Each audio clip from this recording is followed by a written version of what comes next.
ผู้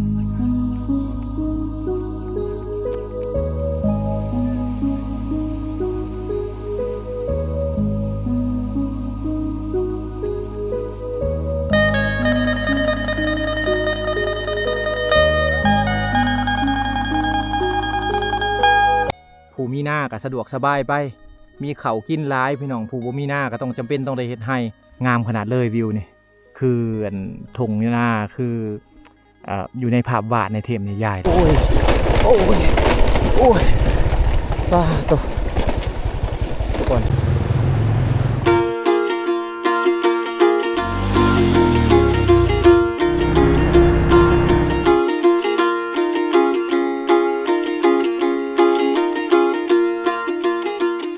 ต้อง EP นี่บ่าวโหนดจะมาถ่ายทำถนนหนทางและก็บรรยากาศตามถนนหนทางให้พ่อแม่พี่น้องได้เบิ่งว่าเส้นทางเข้ามาในหมู่บ้านเขาเจ้ายากส่ำใดพี่น้องเดี๋ยวติดตามและรับชมไปนำกันก่อนจะได้คลิปหนึ่งวิวจะเข้ามาในชนบทหนึ่งกับบ่ได้ง่ายพี่น้องเส้นทางที่เข้ามาก็สิได้ผ่านห้วยแบบซี่ห้วยห้องคลองน้ำแบบซี่แล้วก็เป็นเส้นทางเลาะเรียบตามภูเขามันกับบ่ได้ง่ายพี่น้องเนาะก่อนที่เขาจะเข้ามาฮอดที่ได้หมู่บ้านเพิ่นนี่เป็นหมู่บ้านที่ว่าอยู่ท่ามกลางขุนเขาฉะนั้นถนนหนทางก็อยากลำบากแน่ถ้าว่าถึงช่วงฝนนี่เข้ามาบ่ได้เลยว่าช่วงแรงจังซี่พอไปพอมาอยู่พี่น้องเนาะก็พอไปพอมาบางเทื่ออาจจะบ่ได้ละเอียดปานใดก็ต้องขอโทษขออภัยนำเส้นทางนี้จะเลาะเรียบไปตามภูเขาภูผาแบบซี่จะเป็นป่าถ้ามาผู้เดียวก็อย่างย่านแน่พี่น้องได้ย่านแน่แต่ว่าเฮามาหลายคนที่ก็บ่เป็นหยังพี่น้องมีหยังก็ช่วยเหลือกันในการเดินทางแต่ละครั้งหลักๆก็คือรถมันสิเพอะไรพี่น้องเพิ่นย่านรถเพถ้ารถเพเนี่ยโอ้ยากเลยถ้ามาคนเดียวจะยู่ขึ้นโน่นกะยู่ยากพี่น้องเนาะจะยู่ขึ้นโน่นขึ้นนี่ครับฉะนั้นแหละถึงมาหลายๆคนในการเดินทางเส้นทางนี่จะเป็นเส้นทางดินแดงเป็นเส้นทางที่ว่าชาวบ้านก็จะบุกเบิกช่วยกันเนาะในการเดินทางของชาวบ้านเข้าไปในเมืองสมวยเมืองสารวัตรพี่น้องก็ใช้เส้นทางนี้แหละเข้าเมืองแต่ว่าถึงช่วงฝนก็เขาก็ตัดขาดจากโลกภายนอกพี่น้องอ่านไปมาหาสู่ก็บางคนก็ที่จะย่างเอาในช่วงฝนบางคนก็ขี่รถจักรแต่ว่าต้องได้อยู่ไป 2-3 คนได้อยู่ซอยกันเห็นแหละเส้นทางที่เขาเลือกมาแบบที่จะเป็นเส้นทางลงตามตีนภูแบบที่แต่ว่าถ้าแม่นได้เขามาฮอดเขตนี้แล้วก็ถือว่าบรรยากาศหมู่บ้านเพิ่นนี่บรรยากาศที่ว่าหลักล้านเป็นบรรยากาศอยู่ในคุณเขาอลีพี่น้องอยู่ในคุณเขาอลีถนนหนทางที่เขามาก็จะได้ผ่านลำห้วยแบบซีไปถ้าว่าถึงช่วงฝนก็จะเป็นเส้นทางที่ว่าตัดขาดจากโลกภายนอกนะอันนี้ก็คือห้วยหรือคือแม่น้ำสายหลักชาวบ้านเขาใช้ไว้เฮ็ดนาแน่เอาไว้หาอยู่หากินแน่เอาไว้อาบไว้ดื่มแน่พี่น้องอันนี้คือแหล่งน้ำธรรมชาติจากภูผาป่าไม้แถวเขตนี้แหละพี่น้องเนาะนี่อันนี้คือลำห้วยนะแม่น้ำลำเซห้วยห้องคลองบึงต่างๆพี่น้องเลยเนาะที่ชาวบ้านเขาเจ้าใส่หาอยู่หากินน้ำอาบเขาเจ้าเอาไว้เฮ็ดนากะน้ำมานี่พี่น้องเลยกะน้ำมานี่แต่บ่โนดบ่ฮู้ว่าชื่อห้วยหยังพี่น้องเนาะเดี๋ยวเดินทางกันต่อพี่น้องโอ้โห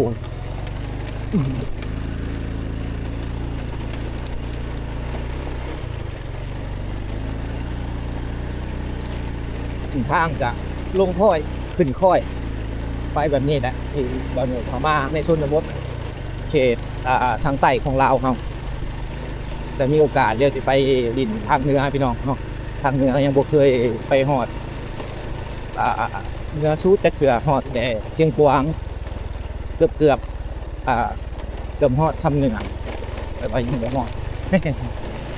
เอาเป็นโงนติดโอ้ย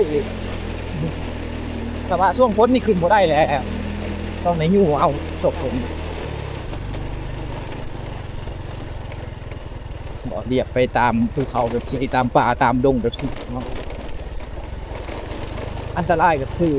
ญาติคนหนึ่งก็คือคนหลักคนสองก็คือรถเป้เส้นทางก็เป็นเส้นทางเลาะเรียบไปตามตีนภูแบบสิบรรยากาศช่วงนี้ก็สิบ่ค่อยดีปานใดพี่น้องเนาะสิบ่ค่อยดีเท่าช่วงฝนแต่ว่าเส้นทางเข้ามาก็ถือว่าใครกว่าเก่าสบายกว่าเก่านะว่าช่วงฝนคือไปมายากพี่น้องอ้าวนี่แหละเส้นทางเข้ามาต้องได้ขึ้นค่อยขึ้นภูแบบสิไปเป็นเส้นทางสำหรับชาวบ้านกับเจ้าเที่ยวไปไห้ไปสวนไปเมือง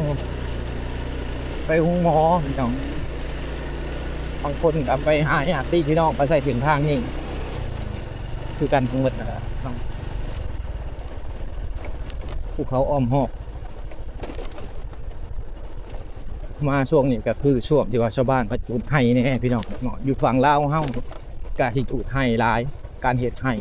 เพราะว่าสถานที่อยู่ทางเขตนี้นี่ถ้าว่าบ่เฮ็ดแบบซี่แต่ว่าเขาก็สิบ่มีข้าวกินพี่น้องเนาะแต่ว่าเขาจุดไปจุดมีเขตจำกัดพี่น้องเนาะเขาเจ้าบ่ได้จุดฮอดหัวภู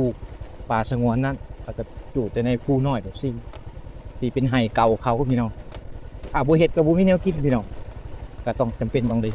เพราะว่าเขตภูด้อยแบบซี่นี่จะหาทบเลี้ยงเฮ็ดนานี่ยากเลยเนี่ยครอบครัวใดที่ได้นานี่ก็บ่อึดเขากินแล้วเฮ็ดนาแซงนาปีก็ได้แต่ได้เข้าไห้พร้อมปลูกของฝังต่างๆมาจากไห้ทั้งหมดเลยนะฉะนั้นชาวบ้านเขาจึงเฮ็ดไห้แน่เฮ็ดนาแน่ผู้บ่มีนาก็เฮ็ดไห้พี่น้อง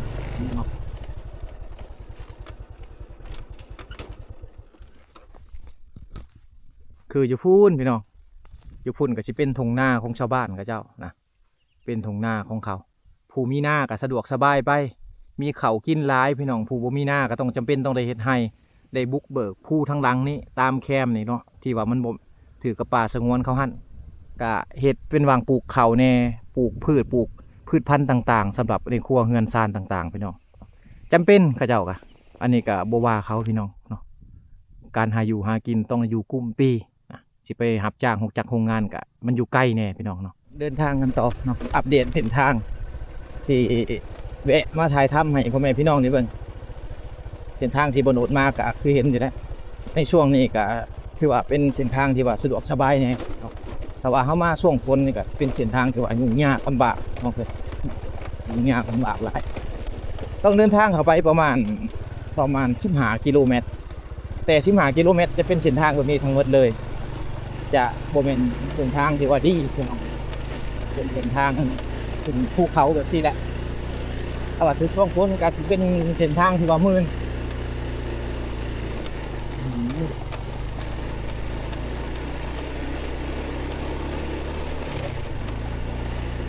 รถนี่ขี่หนึ่งนี่สบายอยู่พี่น้องแต่ว่าขี่สองโอ้ยยากขนาดเมื่อยได้พี่น้องขับรถแบบขี่เมื่อยอากาศช่วงนี้ก็เป็นอากาศที่ว่าค่อนข้างว่าร้อนแน่เนาะกาสิบ่ร้อนพออยู่ในเมืองเฮานะกาสิบ่ร้อนพออยู่ในเมืองเฮา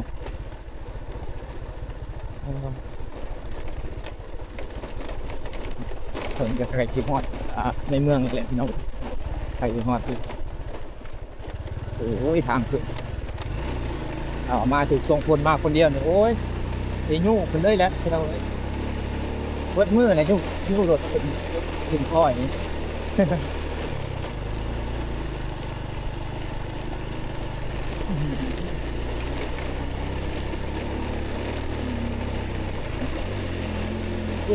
โอ้ขึ้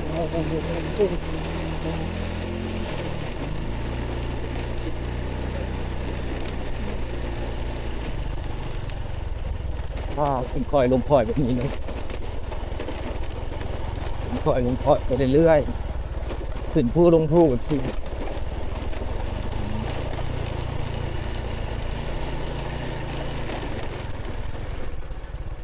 ข้างหน้านี่ชาวบ้านเขาเจ้ากำลังเอามันไปขาย คนหลายเขาก็สิใช้รถไถซิ่งที่แบบเนาะ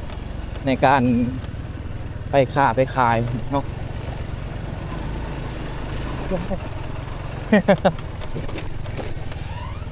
โอ้โหหนทางหมู่ง่ายได้พี่น้องเอ้ยก่อนจะได้เครื่องปลูกไปขายอยู่เนาะนี่คือมันเพิ่นกำลังเอามันสำปะหลังมันต้นไปขายอยู่ที่เมืองใช้รถไถยกสูงแบบซี่รถไถซิ่งแบบที่ในการแก่เครื่องเกษตรต่างๆไปขายนะ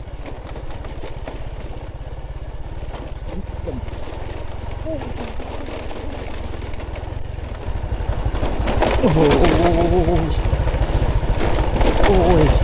โอ้ยโอ้ยป้าตัวก่อนสิมาฮอดที่ได้ก็บ่ง่ายพวกอันนี้คือห่วยหรือลำธารที่ว่าอยู่ระหว่างทางที่เราจะเข้าไปในเขตชนบททางขึ้นว่าขึ้นสูงแบบซี่เลยสั้นแบบซี่เลยพี่น้องอันนี้ก็ใกล้ชิฮอดทางออกแล้วแหละผมไกลเป็นไหนตามบริเวณอันนี้บ่แม่นกล้วยป่าเด้พี่น้องนี่จะเป็นกล้วยน้ำของชาวบ้านนะครับที่เขาปลูกอยู่ในนี้น่าจะได้ขายอยู่พี่น้องน่าจะได้ขายอยู่ช่วงก่อนจะฮอดปีใหม่จีนปีใหม่เวียดเขาจะขายไปเวียดนาม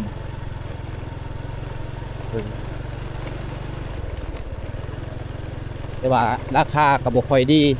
เท่ากับอยู่ทางอันเมืองเซโปนเฮาราคาทางนั้นจะได้ดีกว่าทางนั้นจะขายไปไทยเนี่ยจะขายไปเวียดนามเนี่ย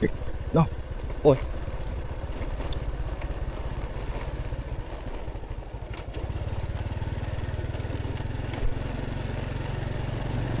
ส่วนหลายรถทางนี้ใช้จะเป็นรถเวียดนามทั้งหมดเลยรถทางนี้ใช้เป็นรถเวียดนามครับมอเตอร์ไซค์เวียดนาม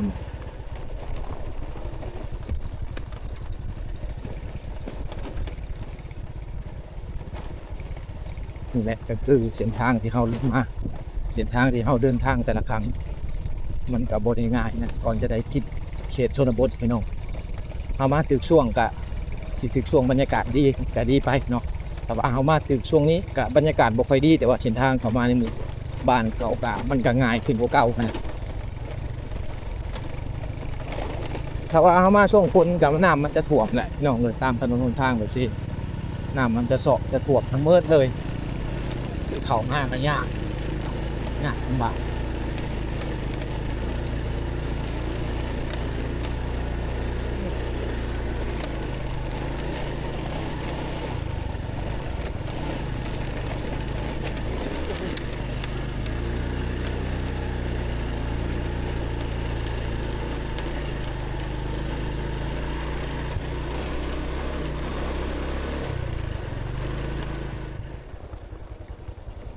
อยู่ทางเขตนี่มีทุ่งนาหลายพี่น้องเนาะข้างหน้านี่เบื้องซ้ายมือก็จะเป็นทุ่งนาของชาวบ้านแหละเจ้าทุ่งนาหลายแหละเนาะ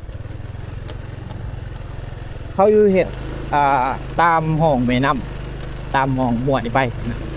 ให้แม่นถึกช่วงฝนนี่น้ำมันคือสิท่วมพี่น้องเนาะบ่หนวดคิดว่าน้ำคือสิท่วม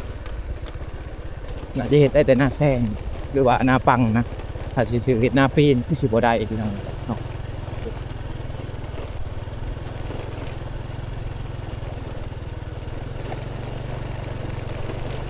อ๋อต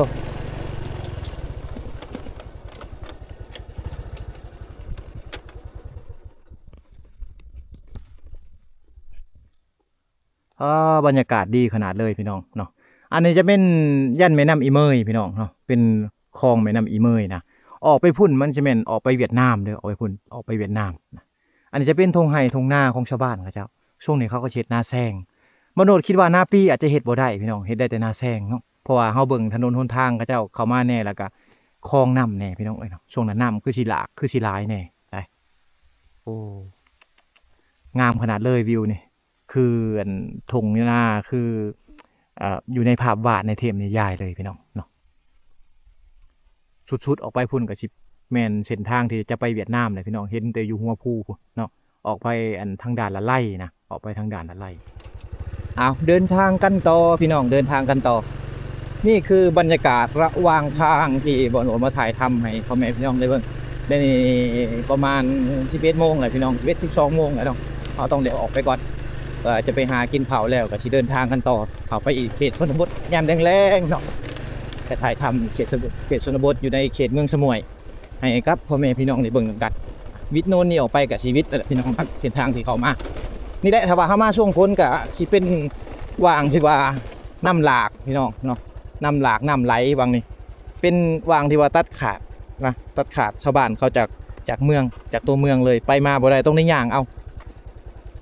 ขี่รถจักรไปสิบ่ได้แล้วเนาะต้องในย่างเอามือใดฝนตกแห้งนี่ไปบ่ได้แล้วพี่น้องย่างเอาอย่างเดียว ใช้เวลาในการย่างกับประมาณชั่วโมงปลายพี่น้องก็ฮอดแล้วเนาะประมาณชั่วโมงปลายก็ฮอดแล้วชาวบ้านเขาเจ้าจะบ่ได้ย่างตามเส้นทางที่